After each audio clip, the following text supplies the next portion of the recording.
नमस्ते, मैं हूं सुरेश कुमार एकलव्य और आप देख रहे हैं हिंदुस्तान न्यूज एंड टिप्स। सदाबहार यार के चक्कर में पाकिस्तान एक बार फिर बड़ी मुसीबत में फंसने वाला है। चीन से यारी निभाने के चलते पाकिस्तान ने करीब 300 तहमंदबाजों की तशरीफ के फूल मुरझा दिए हैं।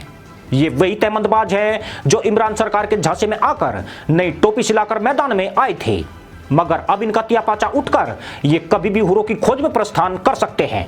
यानी 300 पाकिस्तानी महिलाएं इद्दत में बैठने के लिए चूल्हे चौके का इंतजाम कर रही है।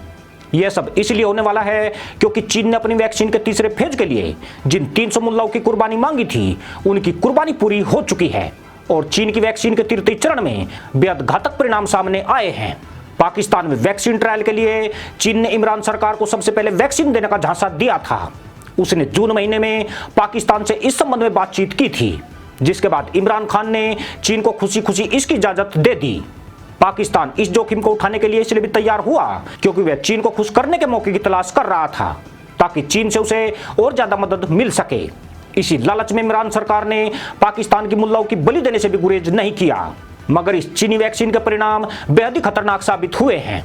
435 मुल्लाओं में से 300 के तहमंद फट चुके हैं। इनमें ज्यादातर को दस्त होने, सिर दर्द, चक्कर आना और उल्टी जैसी शिकायतें आ रही है। यह तब है जबकि शी जिनपिंग इस वैक्सीन को लेकर यूएन के मंच से बड़ा ऐलान करके गए हैं।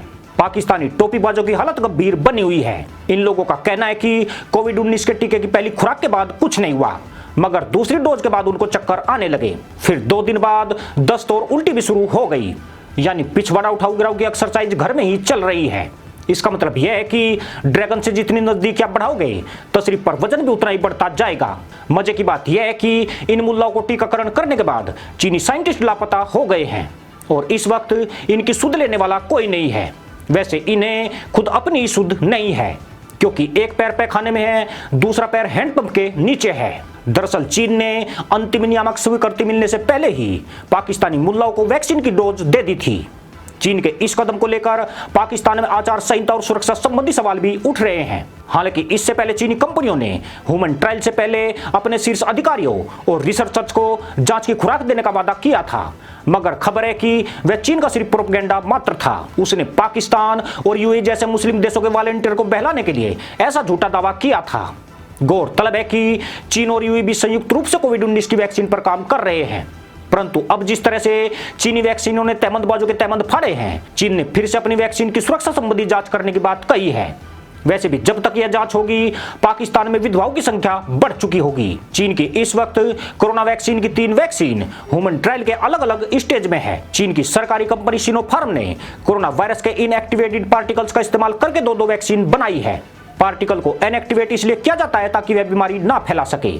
जून में कंपनी ने कहा था कि फेज 1 और फेज 2 ट्रायल में वैक्सीन सारे वॉलंटियर्स में एंटीबॉडीज तैयार करने में सफल रही है। चीन अभी भी इस बात को छुपा रहा है कि उसकी किस वैक्सीन ने पाक मुल्लाओं के चमन को उजाड़ने का काम किया है, क्योंकि इन पाकिस्तानी वॉलंटियर्स पर तीनों ही वैक्सीन की डोज का इस्तेमाल किया गया है। वॉलंटियर्स को नहीं पता है कि चीनी साइंटिस्ट ने उन्हें कौन सी वैक्सीन की डोज दी है। यूं भी चीनी ने कब्रिस्तान के दरवाजे पर पलट कर आगे बढ़ चुका है, इसलिए उसे इनमें कोई दिलचस्पी नहीं है। पर मामला केवल यहां तक नहीं है। चीन द्वारा इन वॉलंटियर्स को मरणासन स्थिति में पहुंचाने के बाद इमरान सरकार का विरोध भी शुरू हो गया है।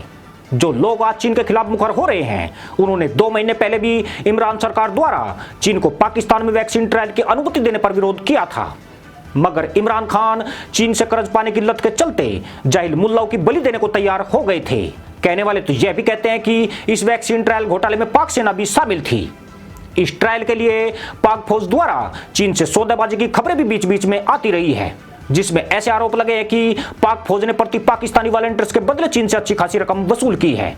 यानी पाकिस्तान अपने ही नागरिकों की जिंदगी चीन के पास गिरवी रखकर अर्थव्यवस्था को 6% पर ले जाने के ख्वाब पाल बैठा है। इन आरोपों में दम इसलिए भी नजर आता है क्योंकि चीन ने वैक्सीन से फैक्ट्री टोपीबाजों की दोबारा कोई भी जांच नहीं की है, जबकि वैक्सीन का दुष्प्रभाव सामने आने के बाद उन वॉलंटियर्स की जांच अनिवार्य थी, ताकि वैक्सीन की कमियों को दूर करके उसे असरकारक बनाया जा सके। हालांकि चीन की वैक्सीन असरकारक बनेगी या नहीं, यह बात की बात है, मगर फिलहाल 300 मुल्ला सरहीन जरूर हो गए हैं। हालत यह है कि तशरीफ ईंटों पर टिकी है और मुंडी हैंडपंप की खूंटी पर लटकी है। ऊपर से बेहतर उरे यह तय करने में जुटी है कि मुल्ला 300 आने वाले हैं, जबकि उनकी कुल तादाद 72 है। ऐसे में असली लड़का मुल्ला मुल्क में नहीं बल्कि हुरों के तबेले में मचने वाला है। जिसका गणित जिनपिंग की वैक्सीन ने पूरी तरह से बिगाड़ दिया है। वैसे यह 353 बात तो वे वॉलंटियर्स हैं जिन्होंने अपनी आप बीती इमरान तक पहुंचाई है।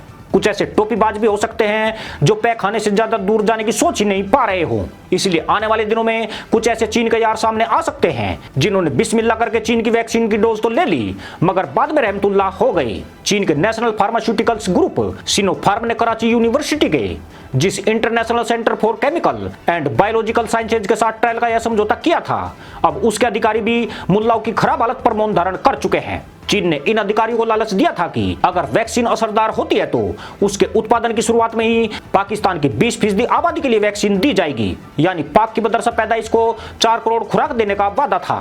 बड़ी बात यह है कि किसी देश के साथ चीन का यह पहला समझौता था, मगर जिस तरह पाक के मुल्लाओं को लेने के देने पड़े हैं उससे मदरसे से लेकर हीरा मंडी तक हड़कंप मच गया है। कहा तो यह भी जा रहा है कि कोरोना से बच गए तो चीन की वैक्सीन से इनकी पूंजी बच जाएगी। कई सामाजिक संगठनों ने मुल्ला मुल्क में चीनी वैक्सीन के ट्रायल को रोकने की मांग की है, पर पाकिस्तान में इतना दुस्साहस नहीं है कि अब वह चीन से वैक्सीन ट्रायल के समझौते को तोड़ पाएगा। यूं भी चीन के अलावा उसका दूसरा कोई मालिक नहीं रहा है, इसलिए ड्रैगन को मुल्ला मुल्क को अपनी उंगली पर नचाने का पूरा अवसर मिल गया है। बड़ी बात यह है कि पाक की मदरसा पैदाइश चीन का विरोध तो कर सकती है, मगर चीनी कर्ज के दलदल में फंसी पाकिस्तानी सरकार उसके सामने गर्दन तक नहीं उठा सकती है। पाकिस्तानी फौज ने सिनोफार्म को नए मुल्ला वॉलंटियर्स उपलब्ध कराने की योजना बनाई है, जिन्हें नए सिरे से वैक्सीन की डोज दी जाएगी। हालांकि अभी इस बात की कोई खबर नहीं है कि वैक्सीन की कमियों के दूर करने के बाद उन पर यह प्रयोग किया जाएगा अथवा पुरानी वैक्सीन को ही इन मुल्लाओं पर आजमाया जाएगा। मगर इससे यह तो तय हो गया है कि फौज के खजाने में चीन से कुछ और रकम आ जाएगी, जिसका फायदा पाकिस्तान भारत के खिलाफ लड़ रहे आतंकियों के लिए उठा सकेगा। वैसे इन मुल्लाओं को तो यूं भी ठिकाने लगना ही है, फिर चाहे चीन की डिफेक्टेड वैक्सीन से मरे या भारतीय फौज इन्हें बेहतर उड़ों की तलाश में भेजे।